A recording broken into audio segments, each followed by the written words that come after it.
todos, soy el doctor Alizaga de Argentina. Agradezco en especial al doctor Genaro Ortiz el haberme convocado para este interesante simposio. En esto me voy a referir al papel de la unidad vascular en lo que hace al deterioro cognitivo y a la demencia.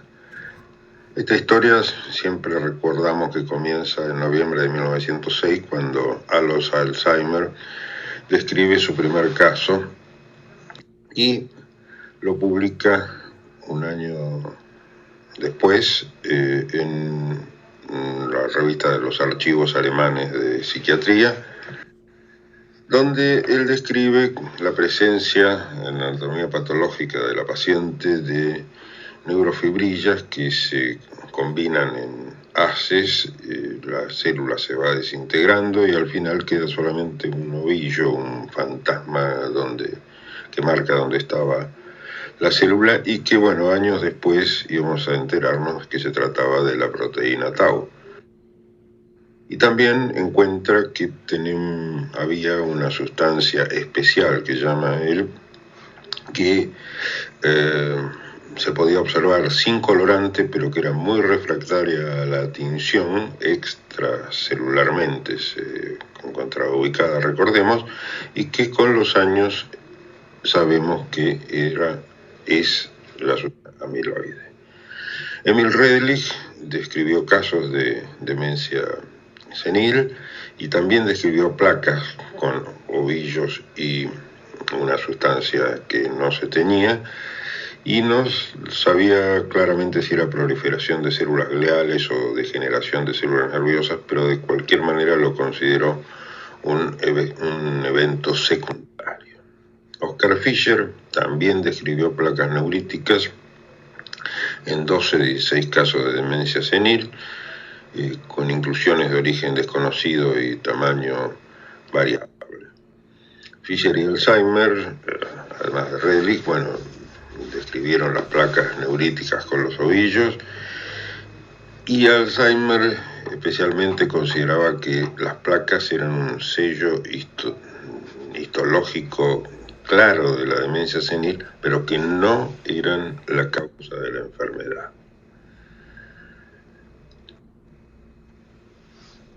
Muchos años se consideró que el origen del deterioro cognitivo era la aparición de la proteína amiloide, es decir, que era una encefalopatía por depósito, es decir, un trastorno metabólico que produce un depósito intraneuronal, en este caso recordemos que es extraneuronal la amiloide, de una sustancia anómala que afecta la función, la estructura y la sobrevida neuronal.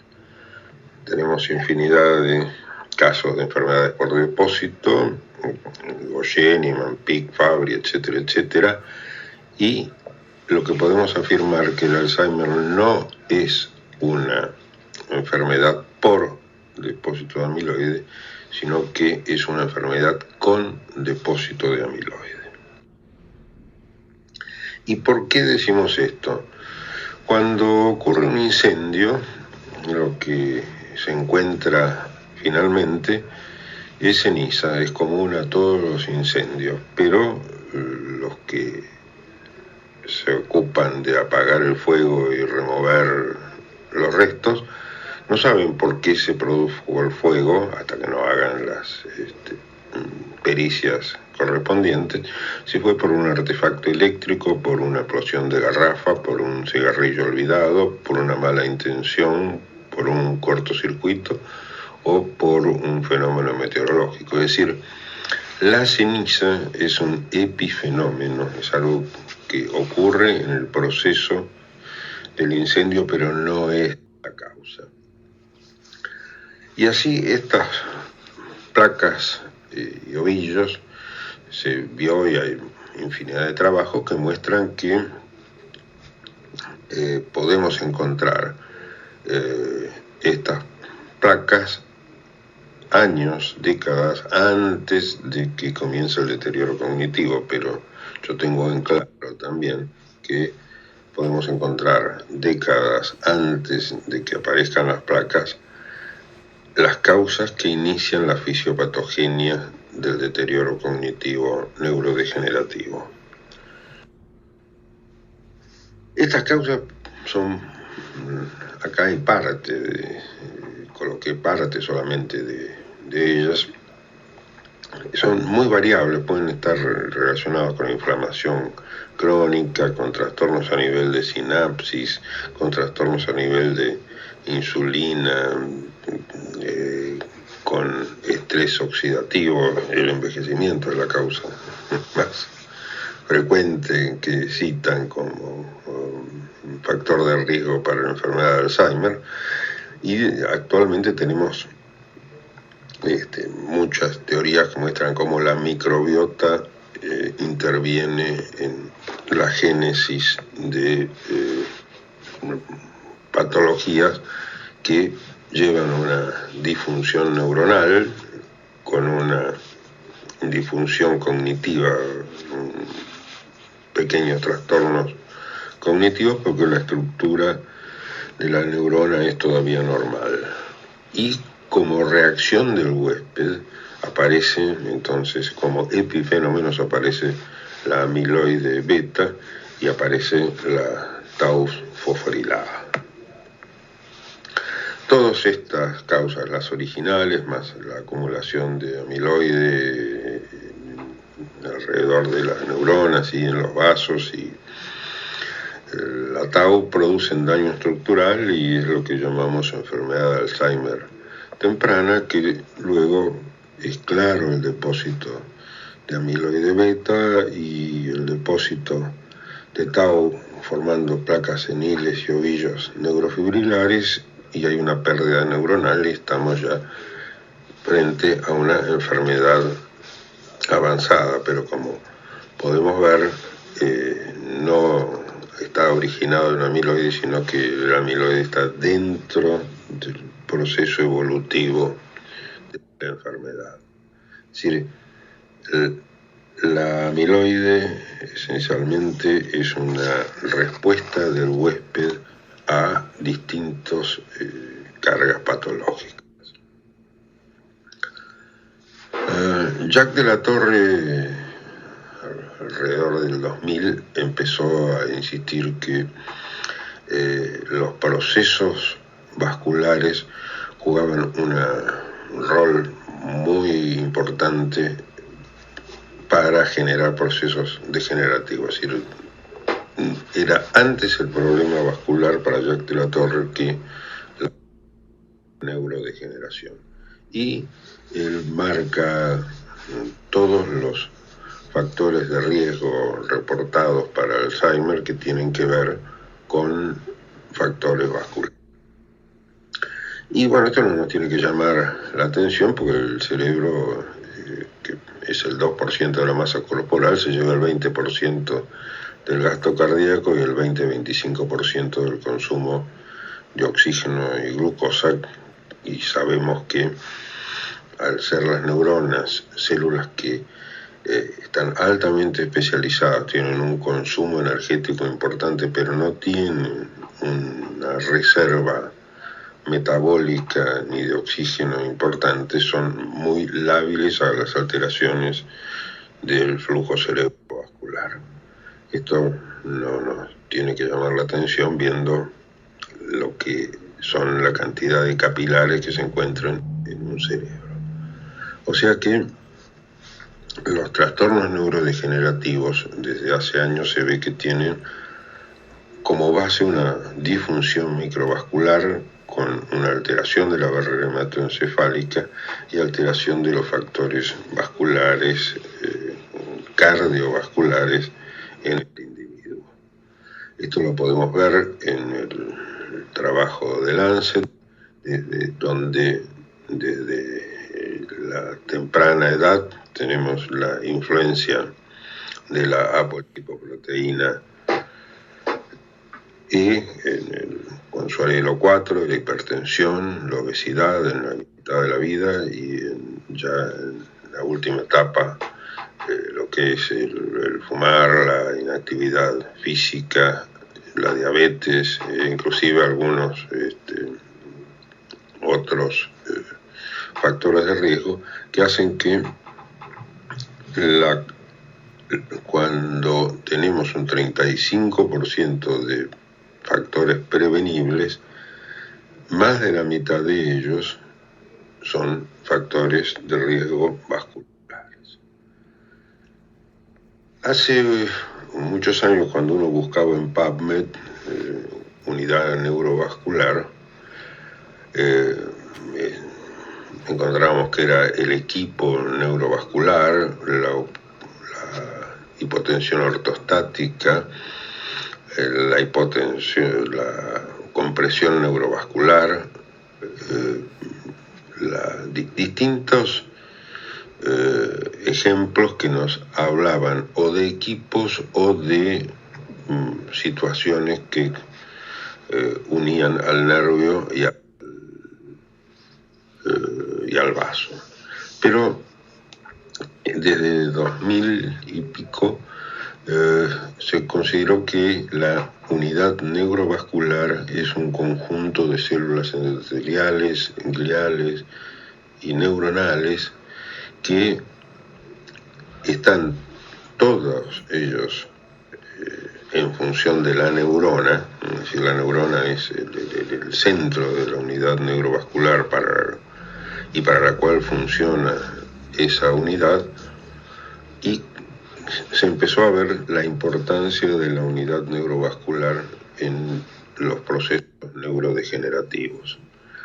La unidad neurovascular, como decimos, está formada por células vasculares, neurólogicas, microgliales y todas ellas para servir a la neurona. Y muchas de ellas, las células endoteliales, pericitos, la membrana basal, las uniones celulares y los astrocitos, son los que van a formar la barrera hematoencefálica. Esta unidad neurovascular, este órgano, ya no las cosas que encontrábamos antes en las búsquedas, ha tenido un crecimiento exponencial en la bibliografía, como se puede ver en este cuadro. Y cada una de sus partes tiene una función, todas en función de la neurona. Por ejemplo, el endotelio tiene factores reguladores de tono vascular, de adherencia celular, de factores resistentes a trombosis, de proliferación de músculo liso, factores que tienen que ver con reacciones a la inflamación en la pared vascular. Hay factores endoteliales relajantes, como el óxido nitroso, que relaja las células musculares lisas, produciendo vasodilatación, y hay otros vasodilatadores como el factor de crecimiento endotelial y la serotonina, que ustedes saben tienen mucho que ver con las plaquetas.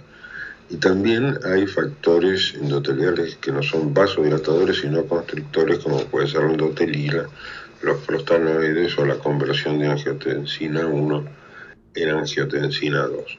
Cuando hablamos de activación endotelial es porque hay algún factor que altera la paz normal del endotelio y comienza una defensa en el endotelio del huésped. Y los que más activan o disfuncionan el endotelio son los factores de riesgo vascular y son expresión de quimoquinas, citocinas y moléculas de adhesión. La exposición prolongada a los factores de riesgo cardiovascular agota el efecto protector ese que decíamos que tiene el endotelio y se vuelve disfuncional, y es allí donde comienza a afectarse la neurona y comienzan los trastornos neurodegenerativos. Tenemos que tener en cuenta, como veíamos ya en la primera infancia, que un factor de predisposición son los alelos de la polipoproteína E, cuando son los alelos 4, que los portadores muestran alteración de la barrera hematoencefálica antes del compromiso neuronal y del deterioro cognitivo.